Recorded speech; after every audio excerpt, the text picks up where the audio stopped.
Hey guys, hoping all is well with everyone. So in this video we are going to be reading the dramatic conclusion of Wayside School is Falling Down by Louis Sachar. I hope you guys have enjoyed the read so far. There's been a lot of different character personalities, a lot of funny, goofy, silly twists and turns. And ironically, we haven't heard anything about a school falling down yet. So let's find out what happens in these final chapters.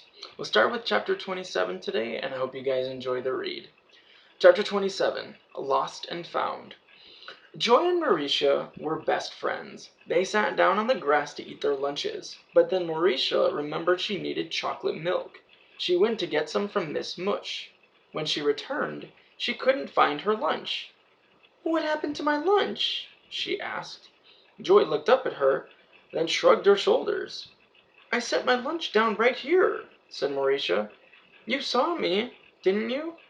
Joy shook her head. "I put it here, then I went to Miss Mush's room to get some chocolate milk. I had a peanut butter and banana sandwich, and there's no way I can eat a peanut butter and banana sandwich without chocolate milk." Joy shrugged her shoulders. Maurecia didn't know what to do. "Can I have a tip of your milk?" asked Joy. It was hard for Joy to talk, because her mouth was full of peanut butter and bananas. Maurecia handed Joy the carton of chocolate milk. Joy took a big drink, then swallowed.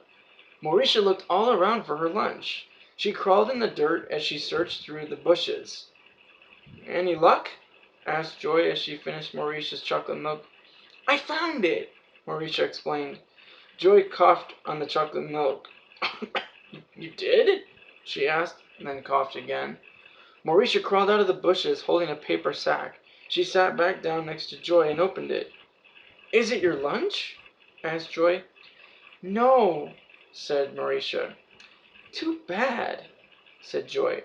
"It's money!" exclaimed Maurecia. Joy's eyes nearly popped out of her head as she looked at the paper bag. It was stuffed with dollar bills, and they weren't just $1 bills. There were a few $5 bills, some $10 bills, but mostly $20 bills. "We found $1,000,000!" Joy whispered. "We?" asked Maurecia. They counted the money. It wasn't $1,000,000. It was $26,655. "Let's split it," said Joy. "You take half, and I'll take half." "Maybe I should show it to Louis," said Maurecia.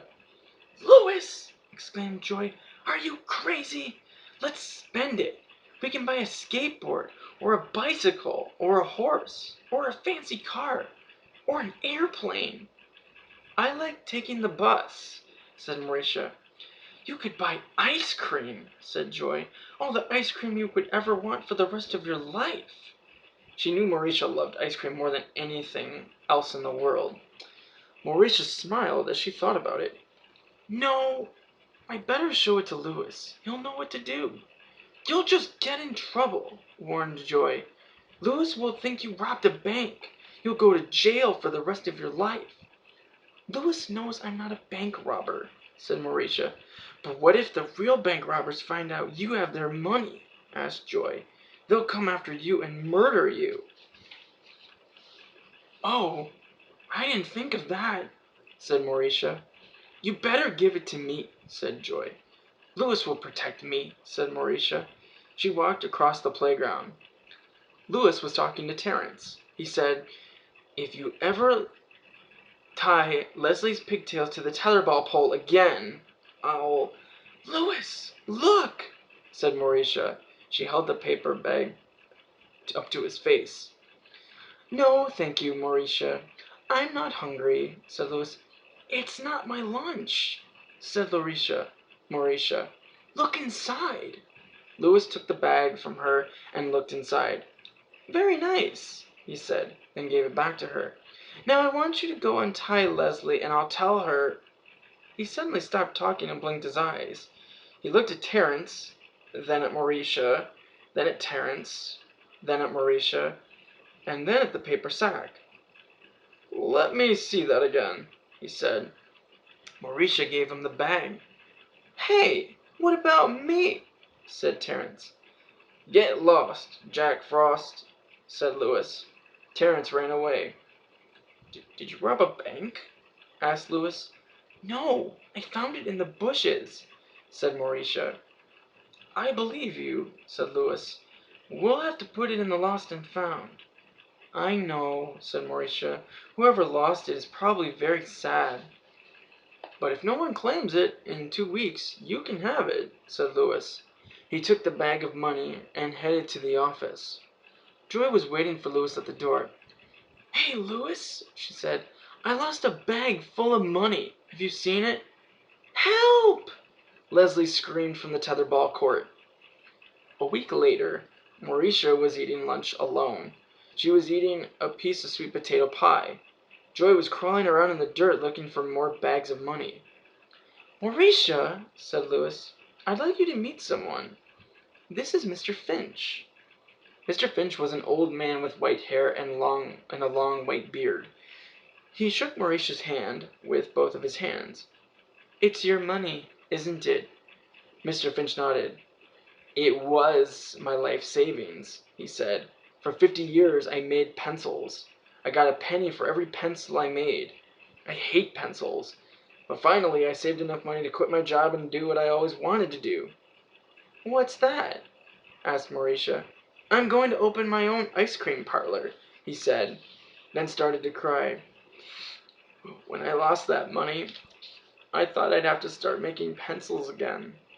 Maurecia cried too. Here, I want you to have this, blubbered Mr. Finch.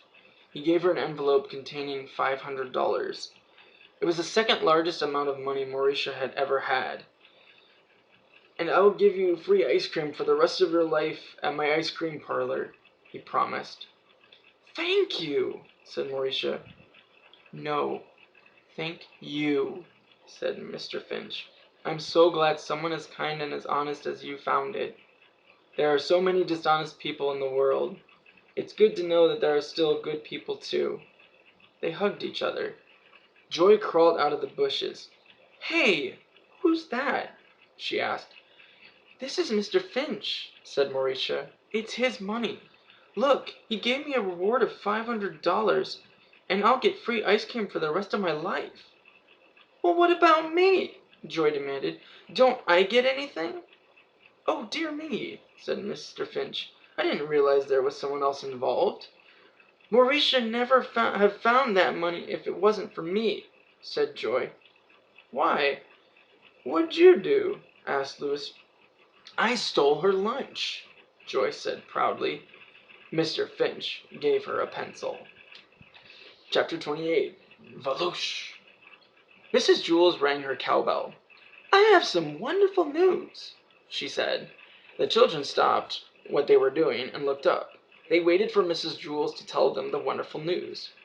You are a very lucky class indeed, said Mrs. Jules. Mrs. Waloosh, the world-famous dancer, will be coming here to Wayside School. She will be teaching you how to dance. Everyone was still waiting for the wonderful news. Isn't that exciting? Asked Mrs. Jules. You will see her every Wednesday instead of going to P.E. Will girls have to dance with boys? Asked Jenny. I suppose, said Mrs. Jules. Gross, exclaimed Leslie. Yuck, said Dana. Will boys have to dance with girls? Asked Ron. Obviously, said Mrs. Jules. No way, said Eric Fry. I'd rather dance with a dead rat, said Terrence. Everybody started talking at once about cooties and warts and other horrible diseases you get from touching girls or boys. Mrs. Jules rang her cowbell again and told them to settle down. Mrs. Jules, I don't need to take dancing lessons, said Eric Bacon. I already know how to dance. Yes, Eric, I've seen you dance, said Mrs. Jules, as she said it sarcastically. Eric Bacon was a great break dancer, but breakdancing was no longer allowed at Wayside School. That was because every time Eric danced, he broke something. Mrs. Waloosh will teach you the grace and beauty of classical ballroom dancing, said Mrs. Jules. Everybody groaned. On Wednesday, they all headed down to their first dancing lesson, except Myron. Myron went to PE. How come Myron never has to do anything? Asked Jason. I don't know, said Calvin. I've been wondering about that too. Myron's father must be friends with the president, said Beebe. I think Myron gave Mr. Kidswater $1,000, said Todd. No, I bet he's blackmailing Miss Jules, said Jenny. How could he do that? Asked Benjamin. Maybe Mrs. Jules got drunk, said Jenny, and then she danced on top of her desk with a lampshade on her head, and Myron took her picture, and so now Mrs. Jules has to let Myron do anything he wants, or else he'll show the picture to Mr. Kidswater. That makes sense, said Mac. Except if she had a lampshade on her head, how would Mr. Kidswater know it was Mrs. Jules? Asked Todd. No one knew the answer to that. They entered the room on the second floor. Welcome, said Mrs. Waloosh, a strange-looking woman with bright red hair. It looked like her head was on fire. My name is Mrs. Waloosh. It's so wonderful to be here at Wayside School. She wore pink tights and a sparkling pink top. I hope we will be friends, yes? She asked. Nobody said a word. All around were red and green balls. There was also one yellow ball. This was the room where Lewis kept the balls for lunch and recess. It was also the room that was always used for school dances. It was the ballroom.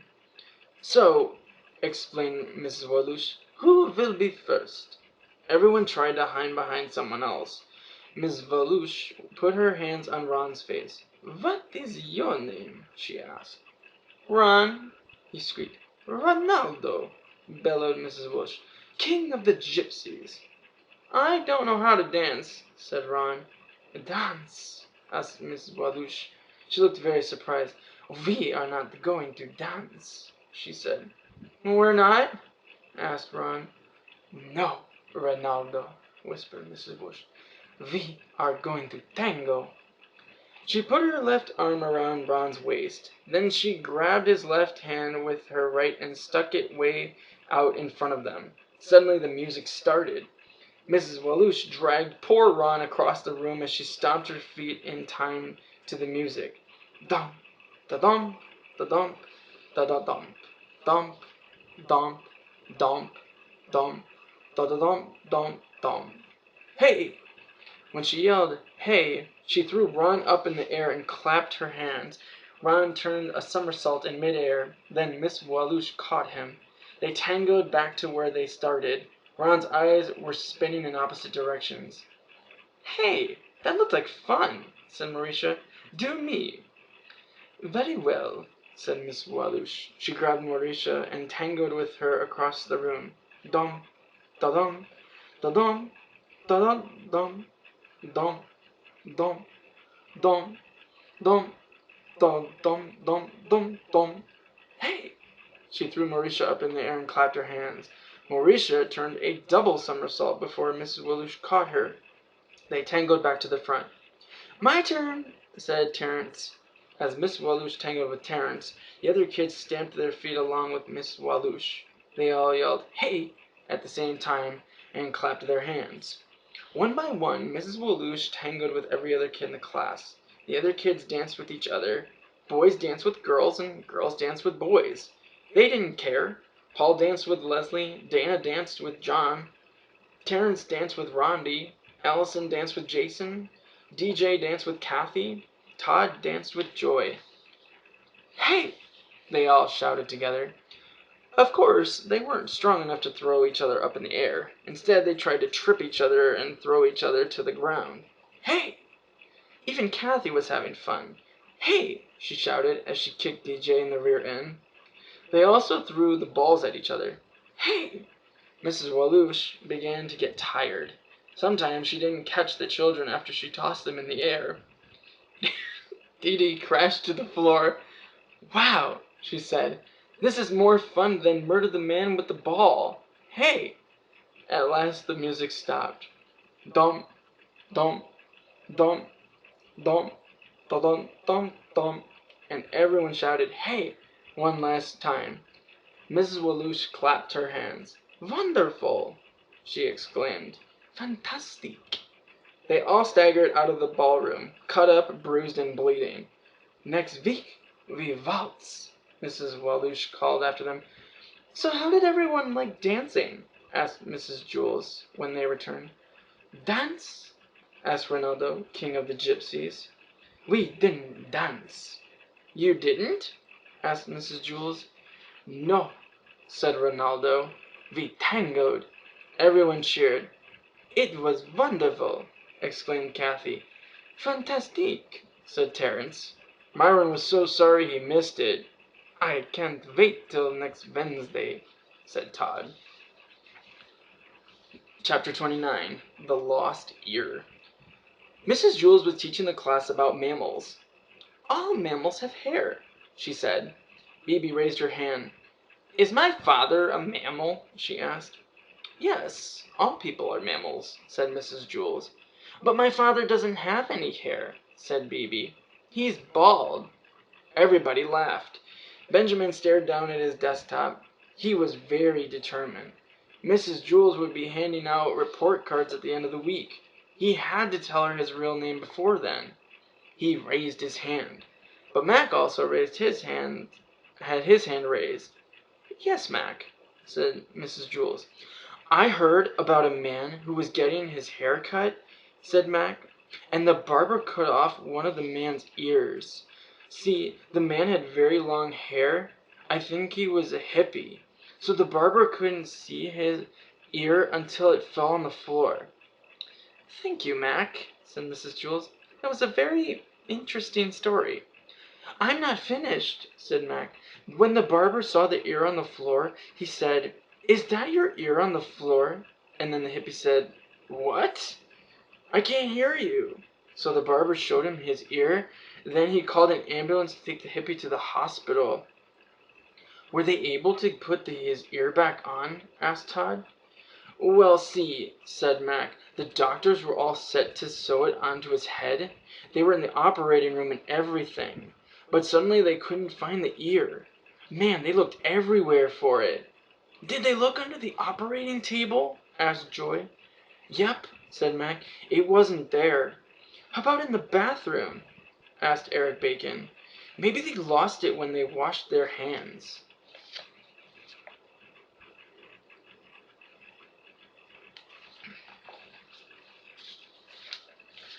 "They looked, but it wasn't there," said Mac. "Did they leave it at the barber shop?" asked Jenny. "Nope." "Did they ever find it?" asked Allison. "Yes," said Mac, "but you'll never guess where." "In the refrigerator," grumbled Mrs. Jules. "No! How would it get there?" asked Mac. "Well, we really need to get back to mammals," said Mrs. Jules. "Yes, Mark." Benjamin lowered his hand. "My name's not Mark," he said. "My name really is Benjamin. Benjamin Nushmut, and I came from Hempleton, not Macedonia." "Fine," said Mrs. Jules, "but we were talking about mammals." "Now the whale is the largest mammal. Even though it lives in the ocean, it is still a mammal, not a fish." "Do whales have hair?" asked John. "Yes," said Mrs. Jules.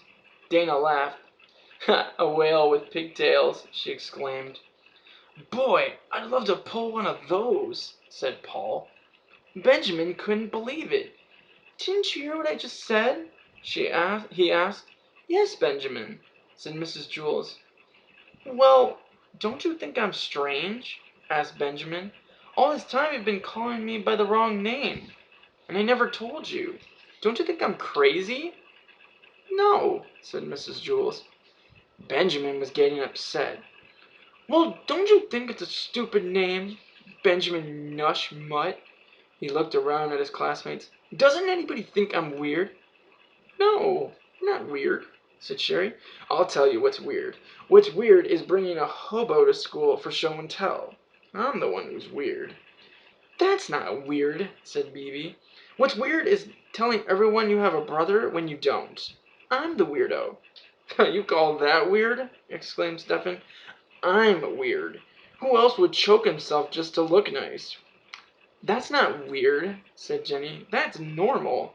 Try reading a story backward. That's weird. I'm the weird one in this class. That's a laugh, said Rondi. If you're so weird, then how come you never asked Lewis to kick you in the teeth? I'm the one who's crazy. No, that's not crazy, said Todd. I'll tell you what's crazy. What's crazy is that we all go to school on the 30th floor, and all the bathrooms are all the way down on the first. Everyone agreed with that, even Mrs. Jules. Benjamin shook his head. What a bunch of weirdos, he thought. Then he smiled. He felt proud to be in a class where nobody was strange because nobody was normal. Oh, this must be your lunch, said Mrs. Jules. She gave Benjamin the white paper sack that had been sitting on her desk since Benjamin's first day of school. At lunch, Allison headed down the stairs. Mark! She exclaimed. Hi, Allison, said Mark Miller. Long time no see. He carried a white paper sack just like Benjamin's. Allison was afraid she was back on the 19th story. Don't worry, said Mark. Suddenly, everyone realized my name was Mark Miller and not Benjamin Nushmut. And then Miss Zard gave me this bag and told me to take it to the hospital. Is it your lunch? Asked Allison. Look inside, said Mark. He handed her the bag. Allison looked inside. There was an ear. Allison's eyes lit up. Oh, now I get it, she exclaimed. I understand everything. There is no Miss Zarves. See, Mac was talking about the ear. Then Benjamin Nushmut, said his name wasn't Mark Miller. So that means you... What? Asked Mark. Allison suddenly looked very confused. Never mind, she mumbled. For just a second, Allison had understood everything, but then she lost it. Chapter 30. Wayside School is falling down. A strong wind whooshed around the playground in the early morning before school, blowing dirt and leaves in the faces of the children. When the bell rang, they could hardly make it from the playground to the school. The wind was blowing directly at them, pushing their hair straight back. With every gust of wind, the school building teetered one way, then tottered back the other. As they headed back up the stairs, they could feel the building sway back and forth. The higher they got, the more it swayed. Hooray! Yelled Kathy. Wayside School is falling down! What are you so happy about? Asked Joe. We'll all die. Yes, but we won't have to do our homework, said Kathy. They entered the room on the 30th story. Mrs. Jules rang her cowbell. Find your seats, she said.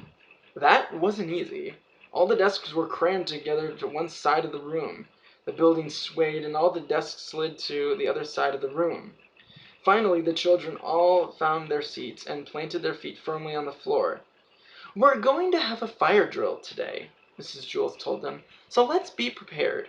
Who is our door monitor this week? I am, said Mrs. Maurecia. Good, said Mrs. Jules. Who is our help monitor? I am, said Jason. Very good, said Mrs. Jules. You have a big mouth. Stephen raised his hands. What if there really is a fire? He asked. There's not going to be a real fire, said Mrs. Jules. It's just a drill. I know, but what if there really is a fire? Asked Stephen. And then the firemen won't come because they'll think it's a drill. The school will burn down. Don't worry, said Kathy. The school's not going to burn down. It's going to fall down. Bleep, bleep, bleep. Bleep, bleep, bleep. Bleep, bleep, bleep. It was the fire drill. Maurecia, the door monitor, held open the door. Jason, the help monitor, ran to the window. Help! He screamed. Save us! We're up here! Help! Help! Mrs. Jules led the children out of the room. If there was a real fire, the children might not be able to see her because of the smoke, so she constantly rang her cowbell. There couldn't be time to go all the way down the stairs, either. Mrs. Jules led them up the ladder and through the trap door to the roof. If there was a real fire, helicopters would rescue them. The wind was even worse on the roof than it was on the playground. Mrs. Jules stood in the center and held the cowbell high above her head. She looked like the Statue of Liberty. Everyone, stay away from the edge, she warned. Kathy sang, Wayside School is falling down, falling down. "It's not falling down," said Stefan. "It's burning down, and no one will rescue us because they think it's a drill." Jenny noticed a dark, funnel-shaped cloud off in the distance. "Tornado!" she screamed. "We're all going to get sucked off the roof!" A flash of lightning lit the sky, followed by a loud crack of thunder. "We're going to be struck by lightning!" shouted Todd. "No, we won't," said Stefan. "We'll burn in the fire." "No, we'll be sucked up in the tornado," said Jenny. "No, the school is going to fall down," said Kathy. Mrs. Jules continued to ring her cowbell. Klabonk, klabonk, klabonk. The strong wind carried the sound for miles. Suddenly, screams came from down below. Then the whole building began to shake violently. "Earthquake!" yelled Benjamin. "Fire!" corrected Stefan. "The school must have been struck by lightning," said Todd. "Tornado!" said Jenny. "All fall down!" said Kathy. The building continued to rumble and shake. There were more screams. "Listen!" said Myron. "They're trying to warn us about something." Down below, over 500 kids and teachers were shouting together, "Star bringing purple!" "What are they saying?" asked Mrs. Jules. "I don't know," said Myron. Mrs. Jules rattled her cowbell. "Star bringing purple!" they shouted again. "It sounds like star bringing purple," said Myron. "What does that mean?" asked Mrs. Jules. Myron shrugged. Mrs. Jules rang her cowbell even louder. "Star bringing yorble!" "Wait," said Myron. "They're not saying star bringing purple. They're saying star bringing yorble." "What's a yorble?" asked Mrs. Jules. She rang her bell even louder. The school shook and rumbled. "Stop bringing your bell!" "Stop something," said Myron. Mrs. Jules rang her cowbell. "Stop ringing your bell!" "Stop ringing your bell," said Myron. "Oh!" said Mrs. Jules. She stopped ringing her bell. Down below, all the students and teachers clapped their hands. But it was too late. Rondi opened the trap door. "Cows!" she exclaimed. The school was filled with cows. From all over the countryside, cows had heard Mrs. Jules' cowbell and heeded the call. There were thousands of them. They filled the stairs and all the classrooms. There was no way for the children to get down. Helicopters finally came and took them one at a time off the roof. Wayside School didn't blow down. It didn't burn down. It wasn't struck by lightning, sucked up in a tornado, or destroyed by an earthquake. It was cowed. No one knew how to get rid of the cows. Cows are strange animals. They don't mind walking upstairs, but nothing can make them walk downstairs. Someone suggested starving the cows, but the farmers wouldn't allow that. Thousands of bales of hay were sent in. Several cows had calves. The newspaper thought it was funny made jokes about smart cows learning to read and write. And so, Wayside School was closed. The kids and teachers were temporarily sent to different schools. Only one person stayed behind. He was there all day and all night trying to get the cows to go home. "Come on," pleaded Lewis, the yard teacher, as he pushed and pulled on the cows. "Go home. Please. Pretty please." Everybody mooed. And that is the story of Wayside School is Falling Down by Louis Sachar.